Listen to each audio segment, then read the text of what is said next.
Hey everyone, thank you for hopping on today's webinar here. Another live recording of the TopSoil podcast. We've been chatting a lot about carbon intensity. We're gonna talk about that a little bit here today, but talk about soil health at large, Regenerative at large, and digging in with the queen of soil health herself, Dr. Liz Haney. So excited to just catch up with Liz. Lots of different stuff that she has going on. Lots of stuff, of course, that we have going on with Continuum and such as well. So excited to just catch up and have some conversations with all of you guys here today. By means of quick intro, for those who don't know me, I'm Mitchell Hora. I'm the founder and CEO here at Continuum Ag, and we're in Southeast Iowa.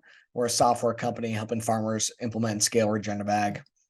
We're helping to really just scale the digital components here, adding all this data stuff, and Liz and I are data nerds, so we'll probably get into a little bit of some data chat here today. But telling this story is really what it's all about, and I think Liz and her group have really been able to hit in on that. So we're going to talk about telling our story here today and being able to just keep scaling up this regen ag space. So Liz, I'm gonna let her kind of introduce herself. We're just gonna kind of catch up, talking about things that Soil Regen has going on, things happening in the soil health space at large. Lots of events coming up here this winter as well. Things going on within sustainability programs, connected supply chains, data-driven initiatives. So we're gonna dig into that, and of course, talk on some Haney testing and just the data components of everything going on around here as well. So for everyone that's on, definitely, feel free to put your questions in the chat as we go. Jump in, if you got a question, put it in the chat. We can get you in and you can ask your question live to the queen herself here as well. So, but you need to quit calling me that. I'm coming to the queen of soil health for forever, Liz. That's just what I know. So, but anyway, Liz, excited to have you on here and catching up. Liz and I have multiple other podcast things we've done together in the past as well. You were on the Fieldwork podcast, like season 1, I think, like way back, Liz, and then other stuff with back when I was super awkward. Back when you were like fresh out of, you might have still been at the university and stuff then, and you're like, I don't know how to talk to people. I just want to be in my office on data. Yeah. Okay, yeah. We're jumping ahead here. So Liz, thank you for being on. Maybe introduce yourself personally, and maybe let's tee up a little bit on, you got an academic background, but now you're kind of complete opposite angle of what you're doing in your day. Yeah. Now tee that up a little bit. Yeah. So I do have an academic background.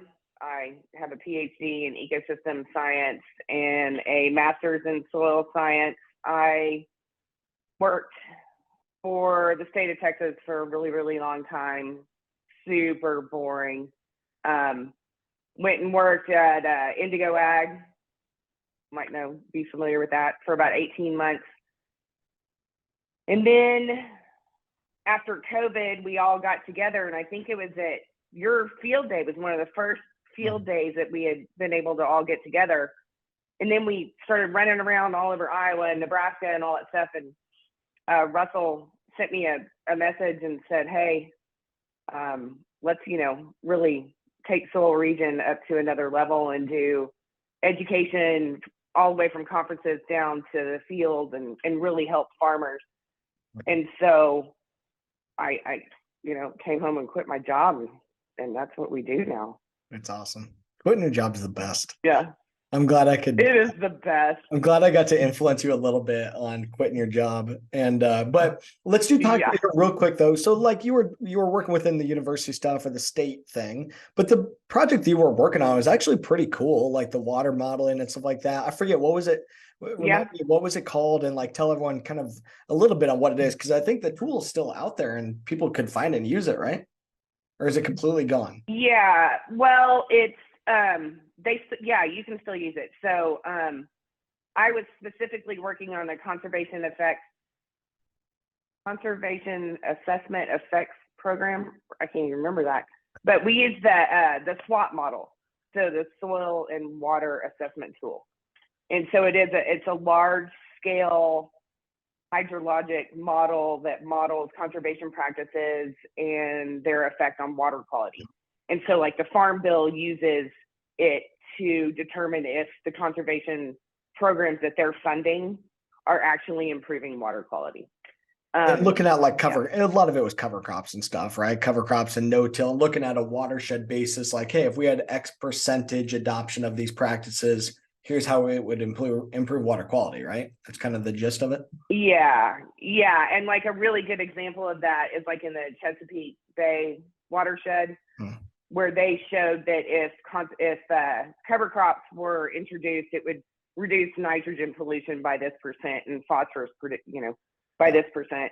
And so Maryland actually started paying for cover crops and saw the results, in real life based on what was predicted on the model. So and they're like crushing it out cool. there. They're like further along than anybody out there in the Chesapeake Bay area. Oh yeah. Yeah, for sure. So you were doing all that, and then, but now with like Soil Regen, maybe tee that up a little bit more, go a little deeper. What is Soil Regen? You mentioned Russell, but Russell Hedrick is who you're talking, our buddy Russell out in North Carolina. But explain like who is Soil Regen? What are you guys up to? And obviously there's a lot of things there, but fill us in on what have you guys done recently? Yeah, so the two of us, when I first started Soil Regen, I started really just doing some on-farm consulting in Texas, but mostly events. So we have the big soil health event, we have events in Texas, we have them all over the place. Now it's like everywhere.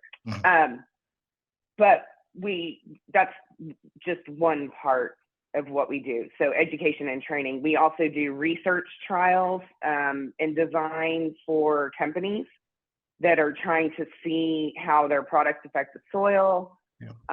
We help farmers transition from conventional maybe or somewhere along that stage to regenerative and give them tools and training and soil testing and all the stuff to help them on their journey and get them going. What else do we do? Well, we do a lot of other stuff. Hit on Regen Verified a little bit. That's one of the things you guys have been up to. At Continuum Ag, we get questions and stuff about folks that are looking at Regen Verified. Talk about that a little bit, and how did that Regen Verified process come about? Yeah, so our Regenerative Verified program is the reason we started it, like the reason we wanted to do it is because we want the consumers to see and pay for a premium on these great practices that the farmers are doing to improve the environment, right? So it's different than organic because really regenerative practices are improving soil quality, water quality, sequestering carbon, all of these different benefits that everybody gets from it. But right now there's no market for just purely regenerative products. Right. And so we started a regenerative verification program where we base it on soil testing. Okay, so I had experience in the carbon space and saw all the tremendous amount of paperwork the farmers have to do, and they don't have time for that, right? No. Y'all don't have time. You're just trying to grow a crop, and that takes all your time. Yeah. And I see it with organic too. It's like you have to fill out this tremendous amount of paperwork. So what we do is we test the soil. We test your 0 to 6 and your 6 to 12 inch. We do a Haney test on those, and we can see whether you're regenerating your own soil based on whether you're improving that upper management zone. Yeah. So that goes to the lab. They run calculations on it, and if it passes their threshold, then all you have to be doing is one regenerative practice. So we set it up where it's not time restrictive, cost prohibitive. It's beneficial to the producer because they get fertility recs, they get management recommendations. And then we're taking that to market now. And so we have, a label you can put on your package. There's individuals doing it. There's that are just maybe going to the farmer's market or direct marketing. But we also have companies now that are getting fully, my cat, I'm sorry, that are getting, that was not me, that are getting like fully invested in this and wanting to show what their producers are doing. So it's kind of like building the plane while we're flying it, but it is making a lot of progress now. No, that's awesome. Yeah, and we did it on our farm like last year. We did sent in samples to you guys on all of it. And if I recall, we actually had one of our plots that like didn't make it either. And I think that's one of the things I want to kind of hit on as well. For by and large, our stuff, made it and it worked and it made a lot of sense. But we have one of our fields that isn't as far along on the journey. It's not there yet. It didn't, and it worked. Like it didn't show up that like, hey, we're at that level yet. But explain a little bit more on like the science and the concept here behind the upper profile sampling versus the lower profile sampling, because what you're looking at here is the delta, where in the upper profile is where the more active microbes and stuff are going to be. But maybe dig a little deeper on like the science there, and because that concept obviously is super innovative, that nobody else is doing that at all in terms of like soil sampling and the multi-depth kind of thing like that, and explain why that works. Yeah. So one of the most important things is that we're comparing your soil and your management to your own baseline. And we don't want to compare the soil in Iowa to Texas. To Texas, or like, let's say Roy Pfaltzgraff stuff in Colorado. It's completely different, right? But the basis is that when you are doing good management practices, you're going to be building organic matter in that 0 to 6. You're going to have higher microbial activity in that 0 to 6 than you are your 6 to 12, unless you're damaging the soil with your practices. Sure. So even on someone who's been doing regenerative practices like you or Rick Clark or Russell long term, you're improving all the way down to 4 feet, as we saw in your soil pit this last year. Yeah. But there's always going to be higher microbial activity in that 0 to 6 as long as you're not destroying the soil. And that's just because of the air-water interface. Sure. Makes a ton of sense. Those microbes got to have oxygen. They got to have more water and all that. And there's different microbes that would live at different depths in the profile too, right? Would it be totally different species and stuff too? Or is that how it works? Yeah, and we're not identifying the specific species in there. We actually are running trials out in North Carolina on Russell's soil.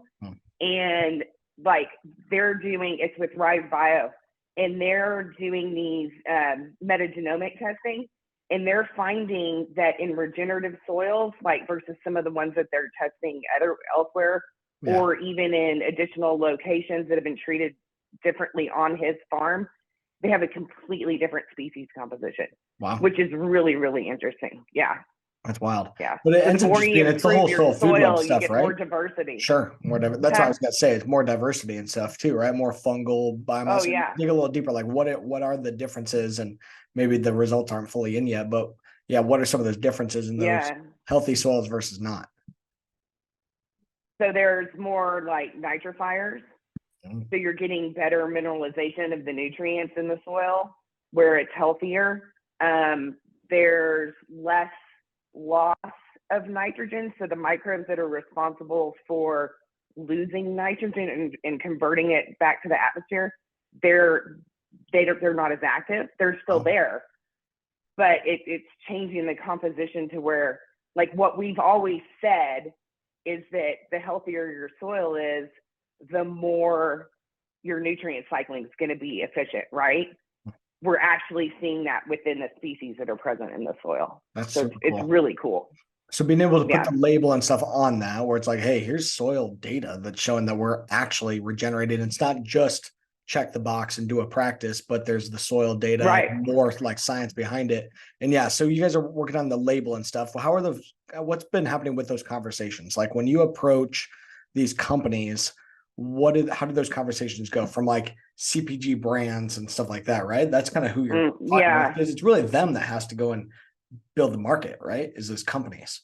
Right. And the companies, and what they like is that it's completely transparent. So there aren't really any other programs that have full transparency. So like we work with Transparency Wise, and you can put a QR code on your flower bag, and you can actually see the grower that grew it, their test results, you know, if they want to put them out there, it's still their data. So, but most of them do. Like, they're like, yeah, heck yeah, we're excited about this, right? So the consumer can go in and see, okay, I know that Mitch grew this. He's improving his soil. Here's the data to back it up. And there's the label associated with it. And then look in there, and they can see what the environmental qualities are and the benefits that everybody's getting from it. And so the CPGs really like that. Yeah.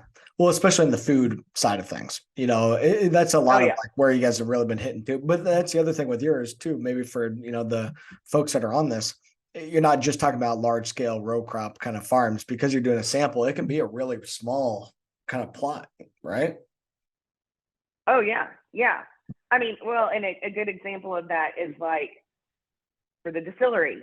So for those of you that don't know, we have a distillery called Farmers Reserve, and we have smaller plots of different types of corn that we're using that aren't going straight to the commodity market, and they're specialty open pollinated crops like bloody butcher corn or blue claret. And we're able to say, okay, we tested the soil's great here, it's regenerative verified. Now we're taking that corn and we're turning it into bourbon. And it's higher quality bourbon, and people can taste it too because that soil is so healthy. Yeah, that's cool. So yeah, it doesn't have to be, you know, 4,000 acres. But it's even a lot of like small, like other like vegetables and specialty crops and stuff too, right? Oh yeah. Yeah. So like Steve Groff has got vegetables. He's got hemp that's regenerative verified. We've got lots of Amish growers that have smaller plots of land that are doing vegetable production and using the label themselves. Cool. We've got everything from eggs, milk, beef, all sorts of stuff. All kinds of stuff. Yeah. What's the process on people being able to get some more info if they're hearing about this today, want to learn more on the Regen Verified bit? Yeah, so you can just go to our website, which I can put in the chat in a little bit, or Mitch can. Yeah. But you can go on there and fill out an interest form, or you can shoot me an email and say, hey, you know, I want to hear more about the process, and I can send over the paperwork. But basically, it's like, I want to do this on my, let's say you're a corn farmer in Iowa. I want to get my crops regenerative verified. So we map out the fields. We put sample locations on there that represent, you know, basically zones, but based on soil type mostly, and slope and elevation. So we get a good representative sample of the field. We have a third party come in and do the soil sampling. Because we want it to all be very unbiased. Yeah. Right? We want a good representation, and we want it to be unbiased. So, and I'll give you a good example of why. Dave Brandt wanted to go out and sample his fields himself because he wanted to pick the best spots. Now, I think he was messing with me, but I'm not sure. But yeah. Well, Dave, yeah. I'm sure Dave was real worried that he wasn't going to pass. Jeez.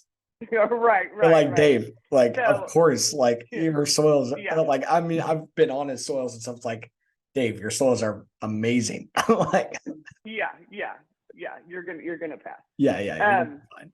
Yeah, but it's anonymized as well, so the lab doesn't know who it's coming from. You get like a regenerative verification number. It's like RV000129 or something.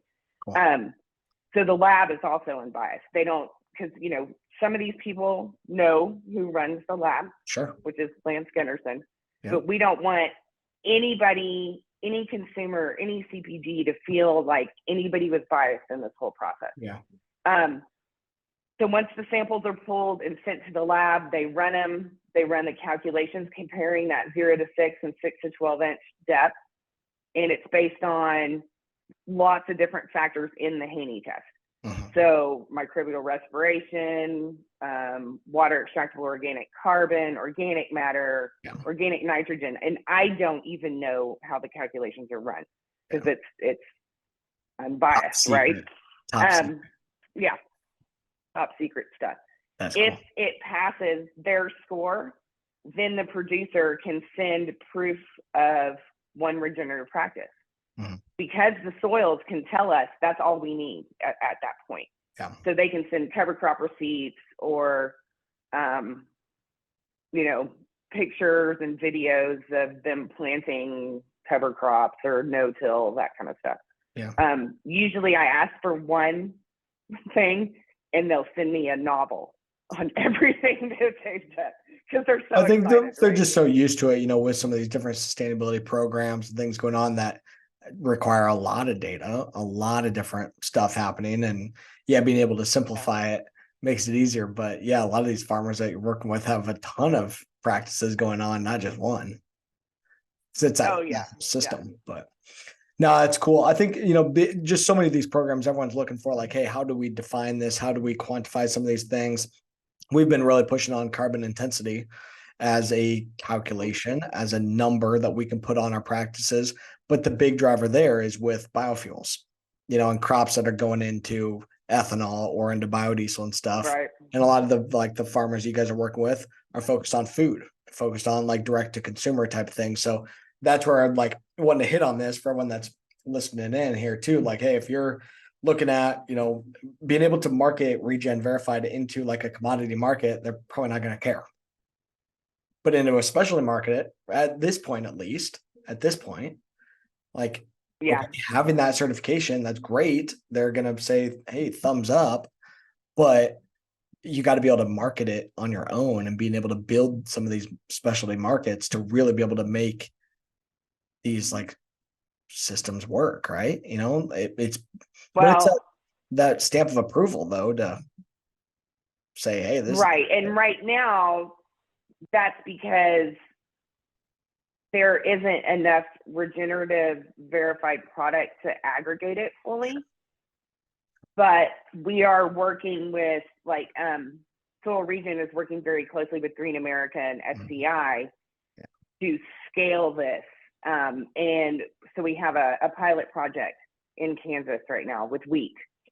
And we have everybody at the table. We have farmers, we have the millers, we have the flour companies all coming in. And it's like, okay, how are we going to aggregate it? One, verify it. Yeah. And make the practices happen, and then aggregate that stuff and get it on the shelf so that we can scale it. And then once we get this pilot project off and running, we'll start doing it for the other crops in the rotation as well. Being able to scale it from there. And yeah, because to your point, it's kind of a chicken and the egg thing. You got to have enough demand for like that somebody wants to pay for this, but you also have to have enough supply that you can actually create a market. Yeah. You know, and create enough scale that people know about it and people want it. Yeah. But it seems like this whole movement though, it's been growing towards that though, right? Like what have you seen from just the scale up and people's interest in this since you guys got this going a couple of years ago? Yeah. And that's where I was going to go with this is like, it fits into not only the, Rick just almost walked in, he ran out. It fits not only into like the food market, but sustainability initiatives. So let's say company, I don't know, XYZ has these carbon and sustainability initiatives. A lot of them don't really know how to hit those goals. So if you're like a Walmart and you want to show that you're improving the environment, this is a path towards that. Yeah. Just being able to put numbers on it and being able to, and that's a good thing with what you guys have going, like the actual soil data that can be quantified. Let's dig into that a little bit more. Okay. So part of it is driven by the Haney test. At Continuum Ag, we've done a ton of Haney tests, and that's really where you and I got connected, that you and your husband, Rick Haney, developed the Haney soil health test. Maybe explain what that is for anybody that doesn't know what the Haney test is, and explain like why the Haney test. Okay, so the Haney test was developed first and foremost for nutrient recommendations, which I think a lot of people don't know that. But it's different than the standard test, which would be like Malick or Olson or Bray, any of those, in that we're measuring microbial activity, through CO2 respiration. We're measuring their food source, which is water extractable organic carbon, which is a smaller pool than that total soil organic matter. And then we also measure organic nitrogen, which most labs don't run nitrogen at all, like especially like North Carolina and out there. But you're only looking at nitrate nitrogen usually. And so we look at organic nitrogen. And what this does is it's giving everybody on average about 30 pounds per acre more available nitrogen that we didn't see before.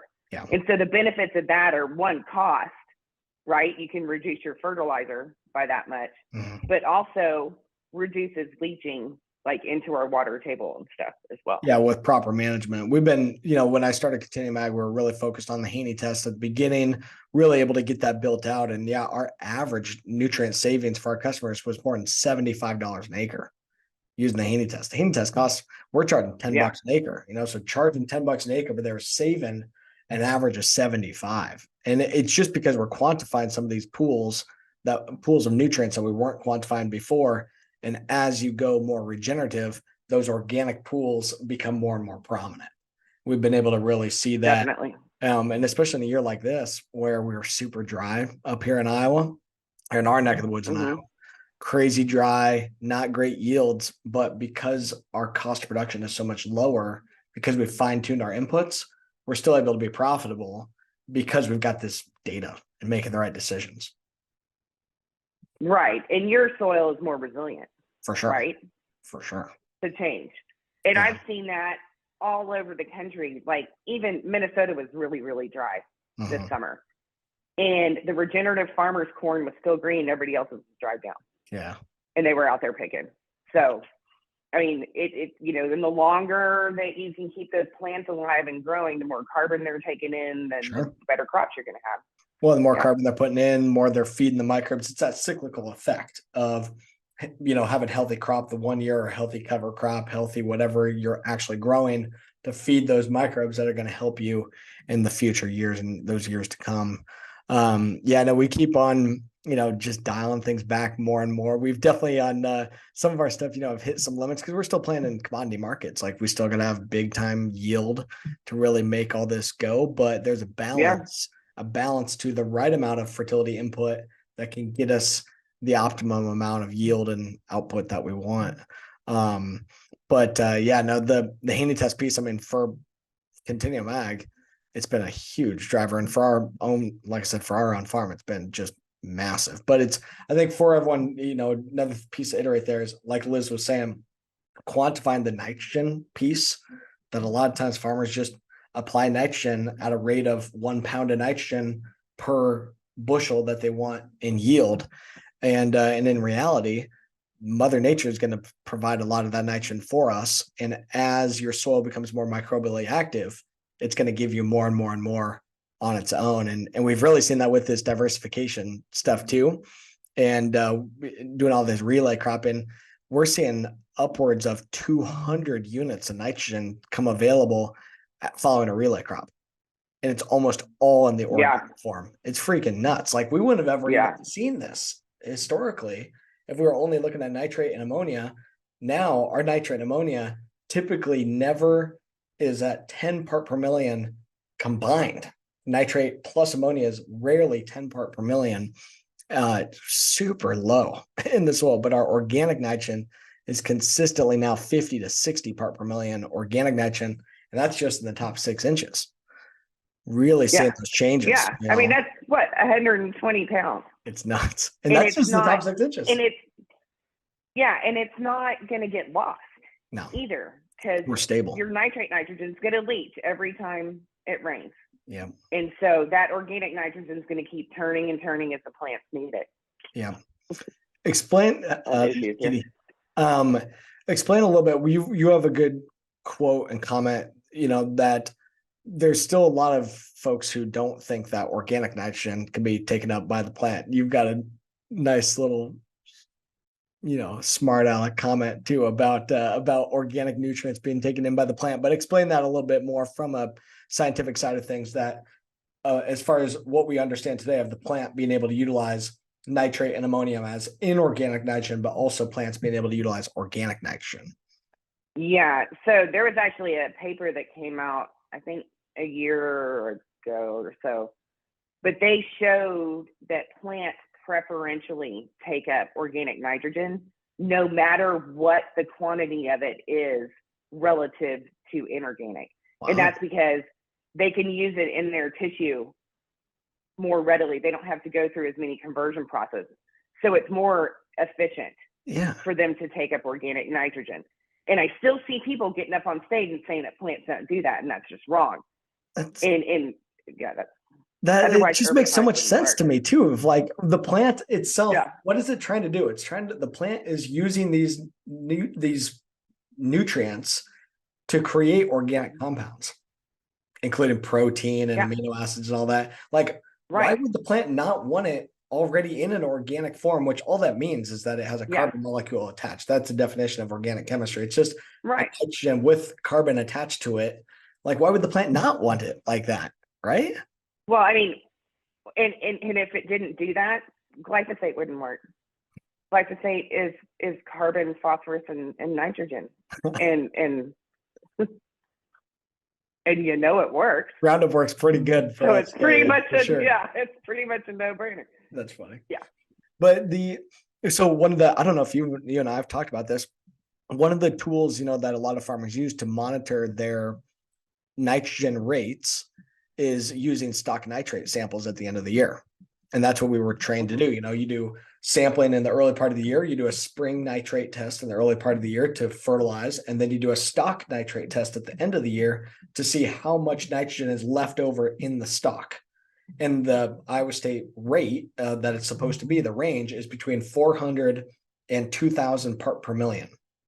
On our farm, our stock nitrates were consistently in the double digits. Our whole farm average stock nitrate was 40. They say that 400 is the minimum threshold, but our plants weren't firing. The kernel, the ears of corn were not tipped back. We're yielding like 250 bushel corn. I'm like, it's not lacking nitrogen. Like the plant physically is showing no signs of lack of nitrogen, but the stock nitrate tests were only 40. And I think it's exactly what you were just talking. Our nutrients in the plant are not in the nitrate form, they're in the organic form. But because of how we test, we don't even quantify that. Yeah. Yeah.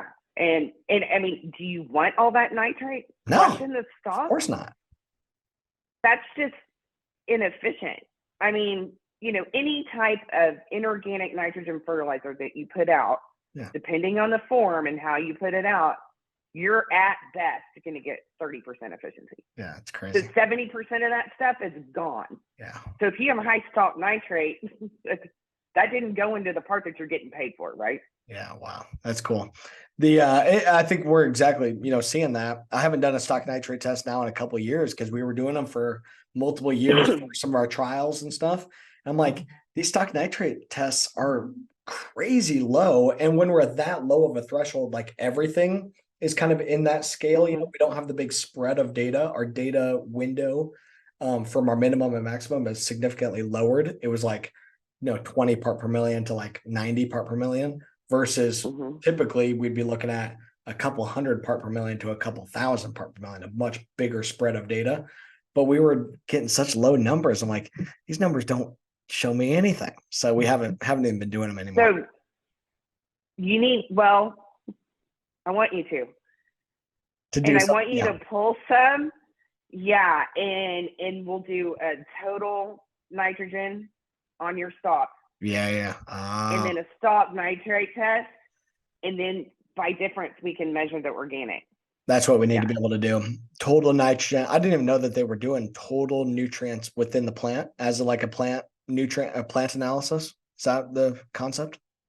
We can, and don't tell Lance I told everybody to do this because he'll be mad at me because he doesn't want to run all that stuff. That's funny. He'll get over it. But I mean, it'll totally tell. It's going to tell the story. We just haven't had a bunch of people doing it yet. Wow. Okay. So total nutrient analysis of the plant itself, minus out the nitrate, that shows me that my organic nutrients that are left over. Yeah, makes Yeah. total sense. Just like in the soil data, we're doing the same thing. Yeah. We did do quite a bit of total nutrient digest analysis of our soil as well. That was one of the things that we did Yeah. this year. A bunch of DNA analysis with the Biomakers test through Lance and Gen Ag Lab. And then we also did total nutrient digest on all those as well, just so we kind of have some numbers there. And it's crazy amount of nutrients that are in those soils, tens of thousands of pounds of nitrogen, hundreds of and thousands of pounds of our other nutrients and stuff too, that we're told you got to keep buying this stuff and applying and applying and applying. And really it just, or you're going to mine your soil. Or we're going to mine our soil. Yeah. It's like, well, our soils have insane amount of these nutrients, and even just in the top 6 inches of the soil. Yeah. And especially when you're growing cover crops. Yeah. And you keep putting more of that back to the soil, and it's just going to keep the system going and going and going. Yeah. Okay. So Liz, question in the chat that is definitely over my skill set here. I don't know.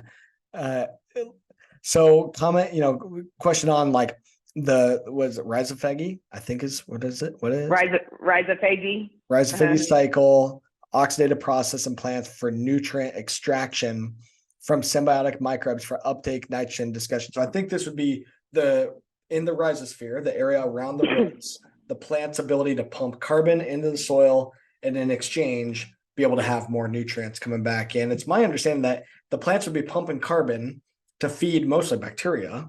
And then you got predators that would come and eat those bacteria and basically poop them back out. And now you got plant available nutrients in the organic form that the plant can take up. That's my so that okay, that is happening, but that's not rhizophagy. Okay. So rhizophagy, so your corn plant, the roots are actually sucking in microbes, like whole microbes.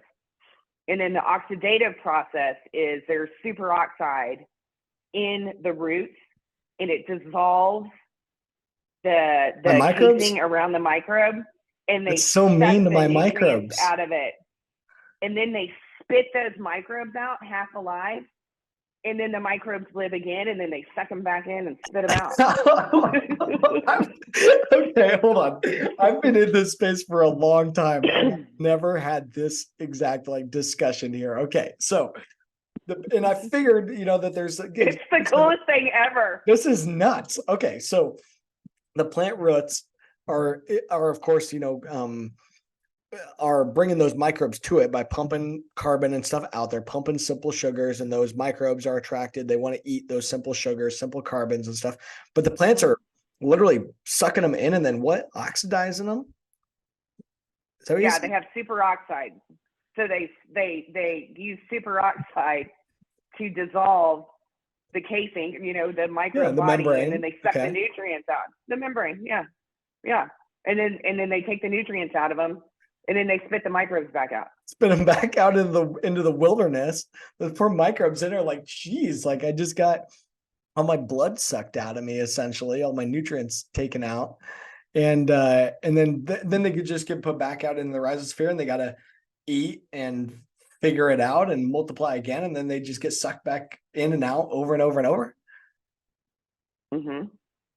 Yeah, and I'm looking at there's a good you want to hear how Russell describes it? Yeah.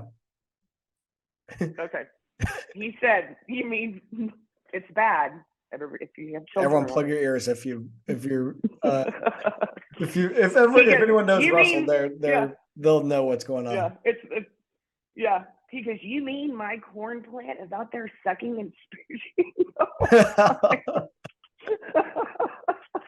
Yeah. Oh, wow. You should see Dr. James White talk about it. It's like the coolest thing on earth. That's cool. Maybe somebody can find a YouTube or something like that and put it in the chat for everyone else. Okay, so that's nuts. I didn't realize that they were taking some of those microbes directly. I figured it was kind of more like dead microbes, or like, in the eating process and stuff. I'm sure these critters are not necessarily very clean eaters, and there's a lot of just nutrients that are left over and things that are spit back out and basically pooped back out. Obviously, microbes don't necessarily poop, but they're still ejecting out different compounds and stuff. But that's wild. So, okay. Oh, here's a question. But what about the AMF, the mycorrhizal fungi? How are they fitting in on this process here? Yeah, well, so they'll infect the root hairs and basically extend out your root structure and take in nutrients and provide that to the plant. Even further out, and just more surface area, right? more surface area, more flow. Right. Cool. No, that's some good stuff there. That's funny. So, but especially then quantifying that, that reminds me of one of the things that I've talked with your husband Rick on, with the testing that they did of the roots, where they pulled out plant roots and cover crop plant roots, and they literally took the soil from on those roots and they ran the soil health testing on that, where traditionally we'll pull soil sampling with a core and a soil sampling probe from kind of the whole soil. But any hot take on that trial that they did, where instead of doing soil sampling with a core tool, they evaluated the nutrients that were right around the roots?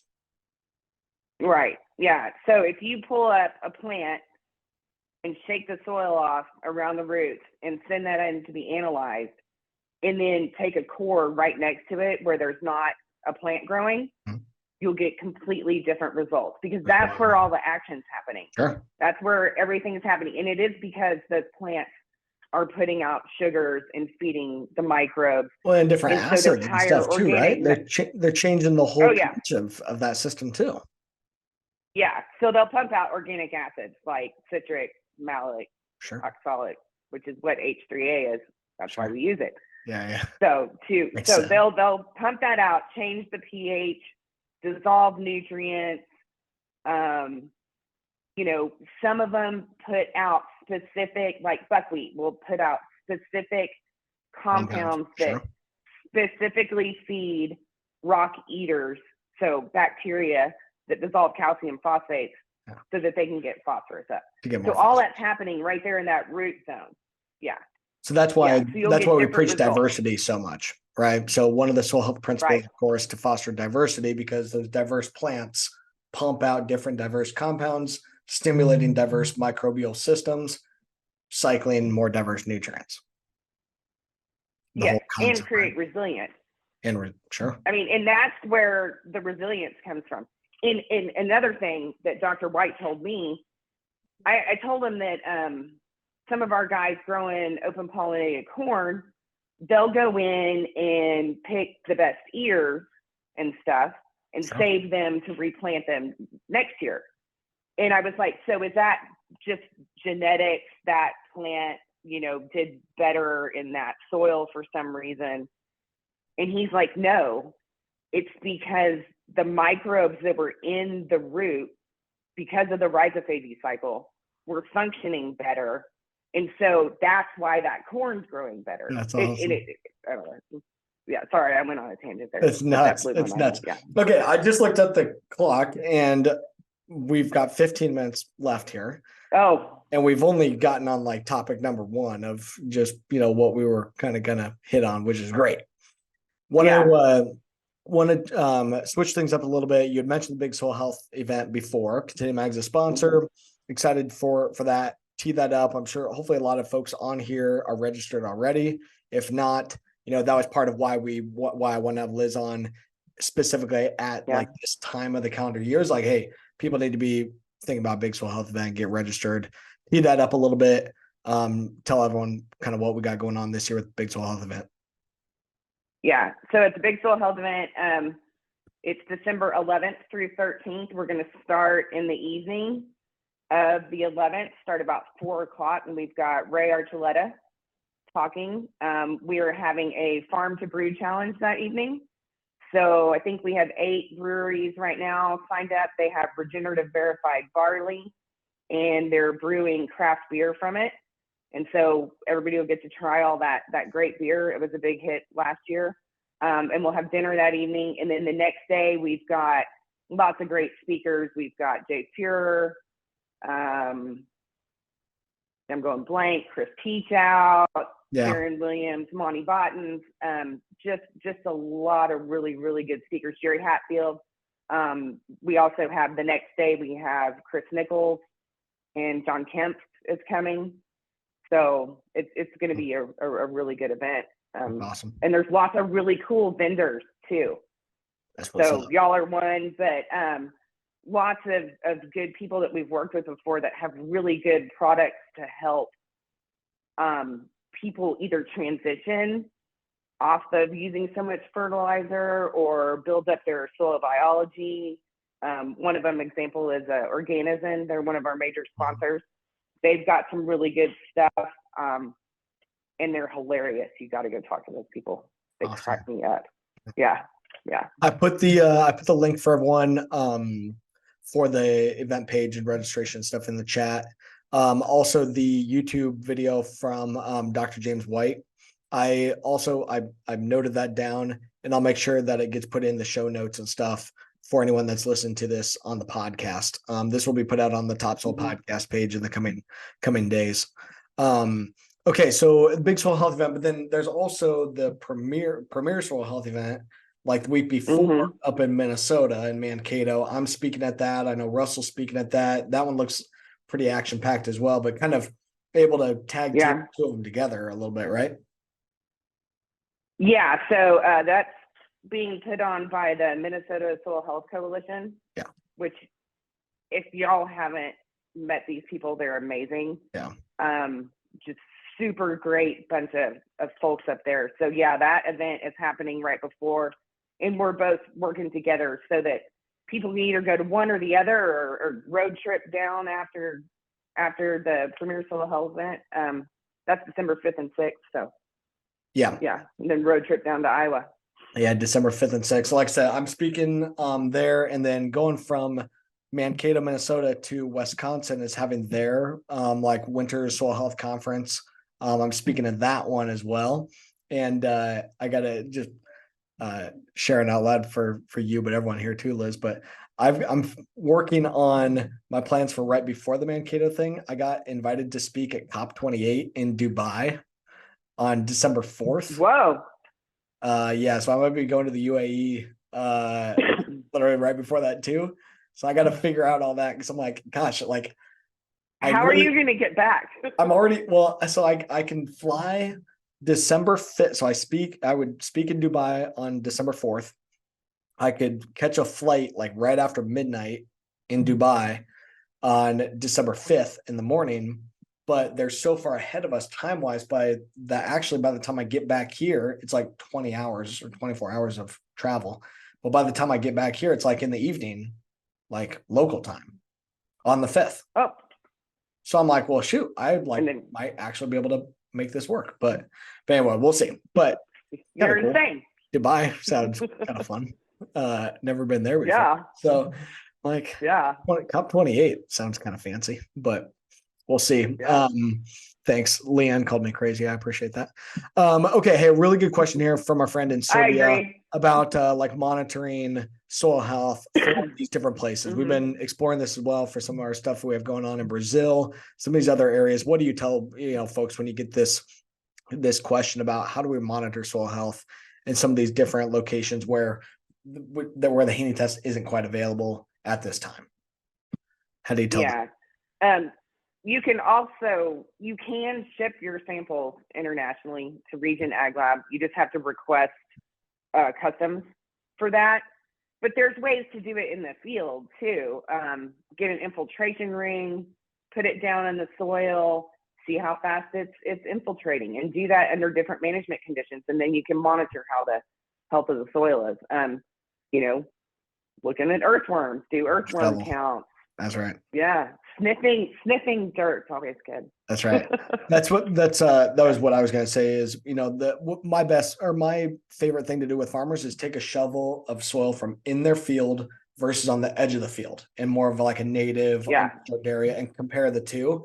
Yeah. And exactly like you just said, Liz, being able to smell it, look at it, feel it, you can see it and tell the difference. But especially if you can compare to kind of your native system and what Mother Nature would do if we weren't throwing it out of whack Yeah. versus what's happening in the field. That's a good spot to start. But yeah, I mean, to your point, Liz, folks can ship the samples in from out of the country, but it might be kind of expensive, and there are some Yeah, it might be cost prohibitive.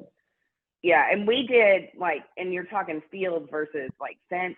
We did an infiltration at Adam Chapel, and he's got really good infiltration, right? Yeah. Last year it was 18 inches an hour, but then he had some flooding and some ruts, and he had to rebed because he's furrow irrigated. Yep. His infiltration dropped to like 10 inches an hour. But then we put a ring in the grassy, undisturbed native area right next to it, and it was like 25 inches an hour. Wow. Yeah. So you can see the differences, and it really helps to demonstrate, you know, because that's a diverse plant system, undisturbed, all the as principles, it was intended. all the soil health principles, checking the boxes. Yeah. I've never done one in ours, like on an edge of field. I'm actually in our farm. The most we've ever gone is like 5 minutes because we infiltrated 4 inches in 5 minutes. We're like, geez, like, okay, we ran out of water that we brought out here. 4 inches of infiltration in 5 minutes. Like, all right, well, I think we're okay. Yeah. The national average is a half of an inch of water infiltration per hour. So like we were talking, you know, some of these native areas being able to infiltrate 25 inches an hour, it's like, geez, no wonder we have some of these problems that we're seeing with water quality and flooding and all that kind of stuff. Like the natural system's supposed to soak all this in, and we've just degraded away from that to a significant extent in a lot of places. Very cool. And if I provided some soil lab results, control versus trial, would you be able to provide a peer review opinion? Yeah. For a lot of money. I was about to say it'll cost you, but I'll do it. It actually is a good question though, because I know you guys have done some of that. We've done some of that in the past as well. We're not doing near as much anymore as far as different field trials. But if people want to get a hold of you, what's a good like email and stuff you guys can take it? Yeah, I'll put my email in there. Real quick. Thanks, Nico. And then I want to tell you, my buddy Nico is on here from South Africa. He's at near Cape Town, South Africa. Nico says it's only 8 hours to get to Dubai for him. So we might have to meet up there. It's good halfway between for South Africa to me here in Iowa. Nico's been sending a bunch of stuff up here to the US on the Haney test side of things. Oh, that's cool. Yeah. Awesome. Yeah.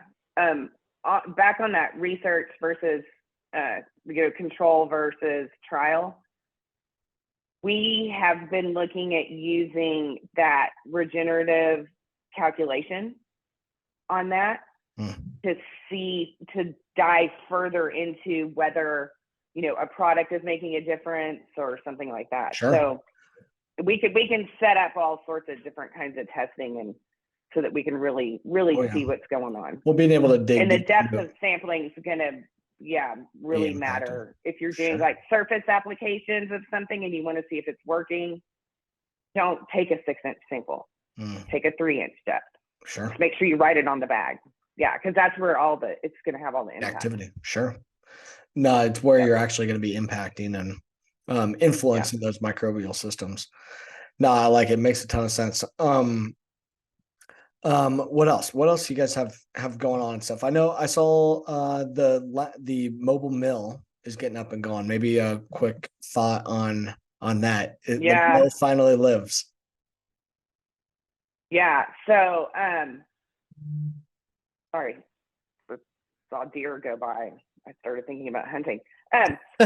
Yeah, so we have our mobile mill up and running, and we're making corn flour, cornmeal, grits, pastry flour, pasta flour, whole wheat flour, all sorts of different things from regenerative grains. And we just really got it up and running in the past week or so. So we've been building it out forever, but there's a lot of adjustments when you're building something totally new. but we can take the mill to any farm and mill grains right there on the spot. The farmer just needs to have like I think an RV plug or two to power it, and then some on-farm storage. You have to have your grains tested to make sure that they meet food grade. But yeah, it's a really exciting thing. That's I'm cool. really pumped about it. Yeah, I've been seeing the Snapchats from Russell, of course, all the time of Yeah. and stuff. But I think that's a cool way to be able to, get this all pulled together. And as we work towards, wrapping so much of this stuff, since you and I first linked up, Liz, it's like people are becoming even more interested in where the food comes from, how it's produced. Things are being able to get scaled up through the verification stuff you guys are talking with different brands, through the things we're working on with carbon intensity within grains going into renewable fuels. It's the data of telling our story and being able to show people that what we're doing is bringing value. And that's what I really like here, is that we're able to utilize good data around the Haney test and our regen management, utilize data to make better decisions, management decisions, but also utilize that data to create value in the marketplace and being able to actually put more dollars directly back in our pocket here too. So awesome stuff. And I think, I mean, the whole purpose of everything that you are doing and we're doing is for the farmer, for the producer. We're a farmer first company. We want to pull out all the stops to make the farmers' lives better, more profitable, happier. I mean, some people are just happy to have hope now, because they're more resilient. They enjoy farming, and all of that, those dollars that go back are going to go into those rural economies. And to me, that's the backbone of our country. I hate driving through and seeing rural towns just blank, void. There's just no businesses there. And I think this is the way. The farmers are the way to fix that. And that's I think exactly right. And where we can wrap here for today, that what I like about this, where we align, is when farmers have dollars in their pocket, they invest back in their family farm, but in their rural school, their church, their community. Like that's what they do when they have money, and being able to enable that rural vitality to really flourish. And I think there's more opportunity than ever for farmers that are ready to jump on that and that see a better opportunity ahead. So but very cool. I got another note in here. Liz, anything else for the group? We're right at the hour. I knew we would go this long and talk, but it's been a lot of fun. Course. It went really fast. It's great to catch up, great to hang out. But any final parting thoughts from you? Well, just if you can sign up on our website, you can join on there, and then you'll get notifications of all the events and stuff that we're doing. We do have the big soil health event, the premier soil health events coming up, but we've also got one coming up in Missouri in February, one in Dodge City. Sorry, nobody says the last word in Kansas. Dodge City in Kansas in March. We're going to have a field day in Arkansas at the beginning of the summer when it's nice and hot. Let's see. And then in September, we'll be back in North Carolina for our Systems Change Conference, which was really great last year. So. Very cool. Lots going on. We'll get this posted out here on YouTube and on the podcast stuff as well. I'll try to loop in some of those links here also. But Liz, thanks for hanging out. Everyone that was on. Thanks. I'm supposed to have a final closing slide here. Let me see. We will be doing another more and more of these webinars. We're actually really going to ramp up a lot more on carbon intensity and some Q&A sessions that we're doing as well. But I've got Amy Scotches-Cole coming on November 9th. We're going to be talking about farmer take on carbon programs. Amy is with Farm Journal, Trust in Food, and then Steve Vistad talking on nitrogen products, biologicals, and really stimulating that biological function. So I'll have to ask him on how the plant's like eating his microbes and spitting them back out. I'll have to do that. Fun stuff. Well, cool. Thanks everybody. And we'll catch you all here next time.